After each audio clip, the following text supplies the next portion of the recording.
Welcome to kiwi splash.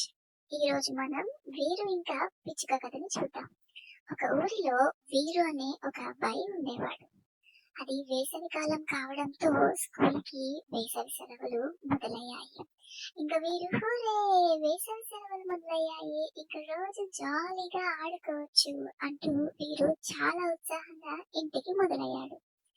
అంతలోనే తన దారిలో ఎవరో ఏడుస్తున్నట్లుగా వీరుకి చిన్న శబ్దం వినిపించింది. ఎక్కడి నుంచి శబ్దం వస్తుందా అని తను అటు ఇటు చూస్తూ మొదలు పెట్టాడు. అక్కడ ఒక చిన్న పిచ్చుక పడి ఉండటం చూసి, అయ్యో నీకేమైంది అని ఆ పిచ్చుకను చూసి వెంటనే పరుగులు తీస్తూ దాన్ని ఇంటికి తీసుకెళ్ళాడు.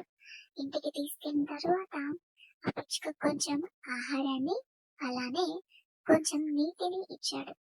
కొంతసేపటికి ఆ పిచ్చుక కళ్ళు తెరిచి వీరుని చూచి, నువ్వు నన్ను చాలా పెద్ద ప్రమాదం నుంచి కాపాడావు, ధన్యవాదాలు స్నేహితుడా అని అతని వైపు చూసింది. ఆ రోజు నుంచి వీరు తన తోటలో పక్షుల కోసం చిన్న గిన్నెలో నీళ్లు, కొద్దిగా ఆహారం పెట్టడం మొదలు పెట్టాడు. ప్రతిరోజు ఆ పిచ్చుక వచ్చి ఆ నీళ్లు తాగి వీరు చుట్టూ ఆనందంగా ఎగురుతూ ఉండేది.